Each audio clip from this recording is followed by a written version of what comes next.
Hello everyone. Swami Vivekananda महाविद्यालय के YouTube channel पर मैं सुनील कुमार प्रजापति आपके लिए टॉपिक लेकर आया हूं बच्चों, पाश्चात्य प्रभाव। पिछले वीडियो में हमने देखा था कि किस तरह से भारत की संस्कृति पर पश्चिमी प्रभाव होता है, किस तरह से पश्चिम से जो महाशक्तियां भारत में आके उन्होंने यहाँ प्रवेश किया था और यहीं आकर बस गई थी और यहीं की होकर रह गई थी और भारत की संस्कृति की अमिट छाप बनी रही थी। अब आज हम अध्ययन करेंगे पाश्चात्य प्रभाव। तो ध्यान करेंगे यहाँ पे। यहाँ देखिए, इससे पहले हमने देखा था कि 4 महाशक्तियाँ जो विदेशी कंपनियाँ थी वो भारत में आई थी।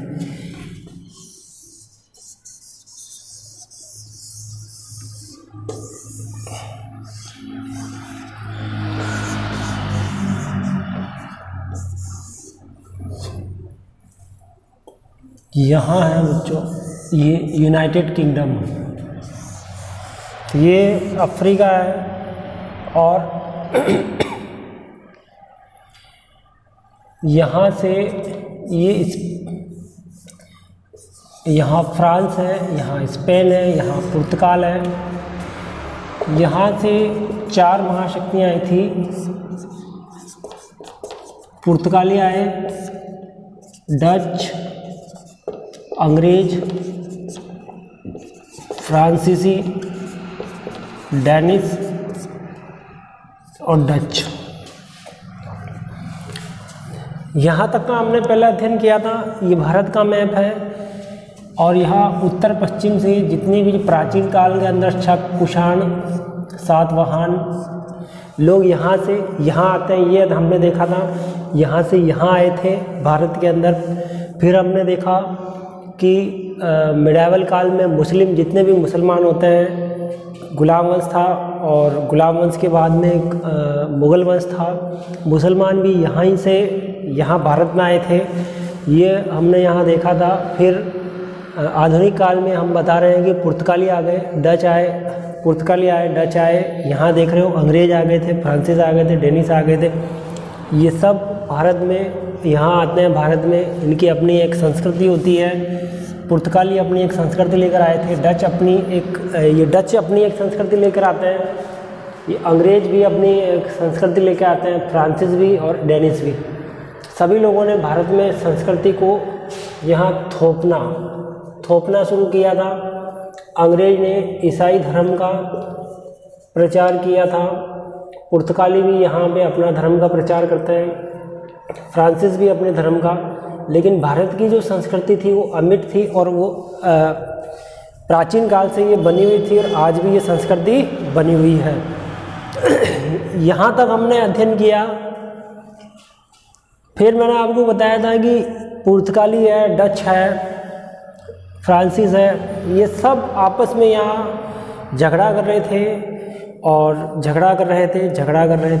झगड़ा अंग्रेज जो थी वो एक विजित जाति निकली। अंग्रेज़ों ने यहाँ पर 2 युद्ध किए थे। पहले युद्ध में अंग्रेज़ों की नींव स्थापित हुई थी और दूसरे युद्ध में अंग्रेज़ों ने अपने यहाँ अपना साम्राज्य स्थापित किया था। यहाँ 2 युद्धों की बात की थी हमने। पहला प्लासी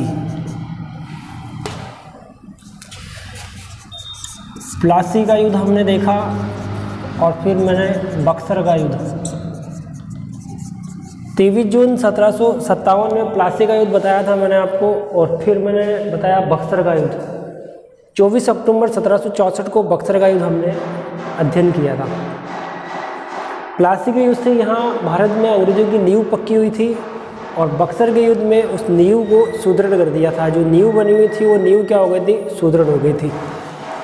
अब हम देख रहे हैं कि पाश्चात्य प्रभाव,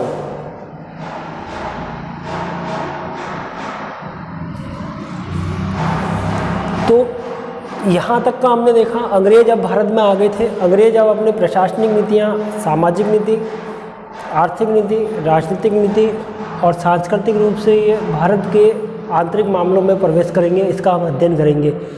तो सबसे पहले भू राजस्व मामले में अंग्रेजों ने किस तरह से अंग्रेज यहाँ हस्तक्षेप करते हैं उसका हम अध्ययन करेंगे। तो यहाँ अंग्रेजों की भारत में भू राजस्व नीति क्या होती है? भारत में अंग्रेजों की भू राजस्व नीति और पहले कौन सी नीति थी? तो यहाँ देखिए बच्चों, यहाँ अगर हम बात करें तो यहाँ भू राजस्व व्यवस्था, और ये भी क्या है, भू राजस्व व्यवस्था यानी रेवेन्यू टैक्स। रेवेन्यू टैक्स कितना लगाया जाता था? प्राचीन काल में क्या होता था, राजा होता था, राजा टैक्स स्वयं निर्धारित करता था।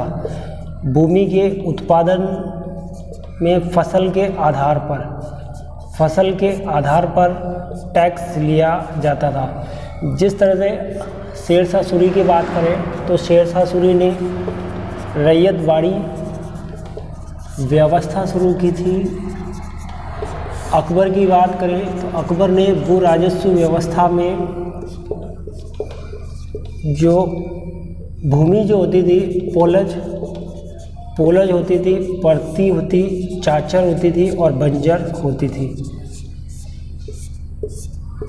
पॉलज यानी जो उपजाऊ भूमि होती थी उसको पॉलज भूमि कहते थे। भू राजस्व व्यवस्था अंग्रेजों के पहले जो व्यवस्था थी उसका रूप कैसा था? जो प्राचीन काल में या मध्यकाल में मुसलमान आ गए थे, बाबर था यहाँ पे, हुमायूं के बाद अकबर आए थे। अकबर ने भू राजस्व व्यवस्था में जो परिवर्तन किया था और शेरशाह सूरी ने रैयतवाड़ी व्यवस्था स्थापित की थी। रैयत का अर्थ होता है किसान से भूमि की उपज का 1/6 भाग वसूल किया जाता था। फिर अकबर आए थे, अकबर ने भूमि का विभाजन किया था, भूमि का सर्वेक्षण करवाया था, नाप जोख करवाई थी, और इतना सब कुछ करने के बाद उसने फसल का कितना रेवेन्यू लेना उसको डिसाइड किया था। कौन? अकबर ने। पोलज जो भूमि होती थी ये उपजाऊ भूमि होती थी।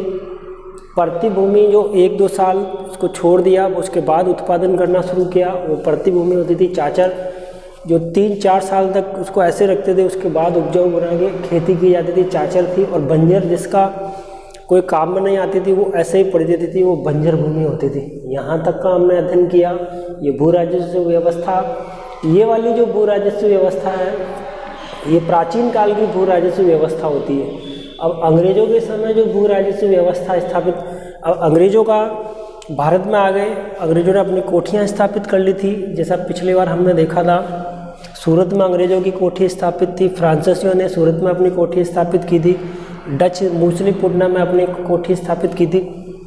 और यहीं पर ये आ गए थे, 2 युद्ध हो गए थे अंग्रेज, 2 युद्ध, प्लासी का युद्ध और बख्तर का युद्ध। आधे हिंदुस्तान पर अंग्रेजों का अधिकार हो गया है। अब अधिकार हो गया है, अब क्या होगा कि इन्होंने भू राजस्व व्यवस्था में परिवर्तन किया अंग्रेजों ने। तो अंग्रेजों की जो भू राजस्व व्यवस्था है उसमें अगर हम देखें तो स्थायी बंदोबस्त आता है,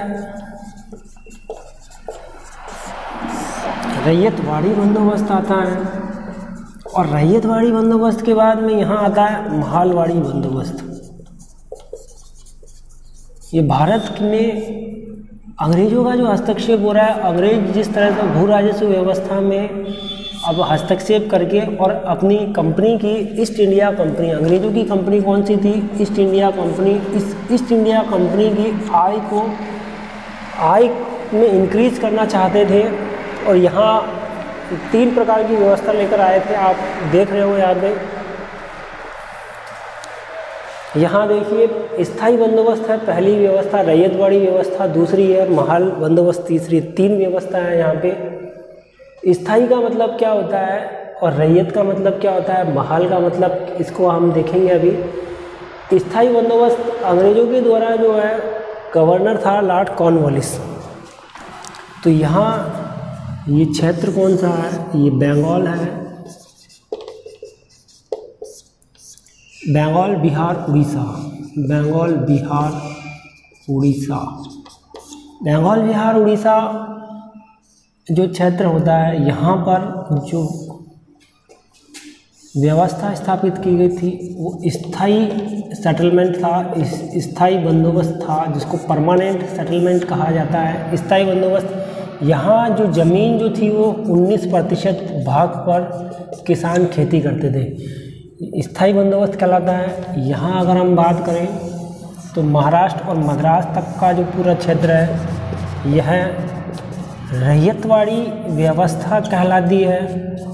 और यदि मैं बात करूं यहाँ ये पंजाब राजस्थान के अगर भाग को छोड़ के यहाँ पंजाब हरियाणा यूपी तक का जो क्षेत्र है यहाँ जो व्यवस्था होती है वो मालवाड़ी व्यवस्था मालवाड़ी होती है, मालवाड़ी सेटलमेंट होता है।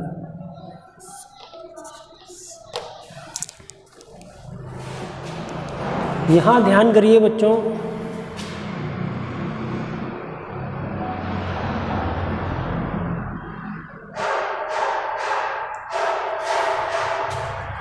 यहाँ स्थायी बंदोबस्त है बंगाल बिहार उड़ीसा के अंदर जो व्यवस्था स्थापित की गई थी ये स्थायी बंदोबस्त कहलाता है। यहाँ बम्बई और मद्रास में रैयतवाड़ी व्यवस्था कहलाती है।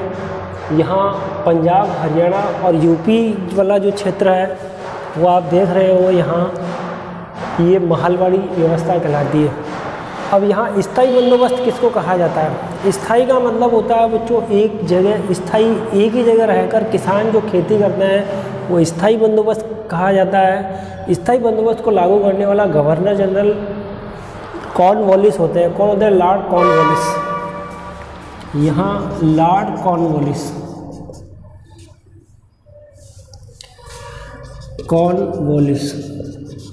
लॉर्ड कॉर्नवालिस ने 1793 के अंदर यह स्थायी बंदोबस्त लागू किया था। ये बच्चों 10 वर्ष के लिए लागू किया जाता है। कितने वर्ष के लिए? 10 वर्ष के लिए लागू की जाती है व्यवस्था।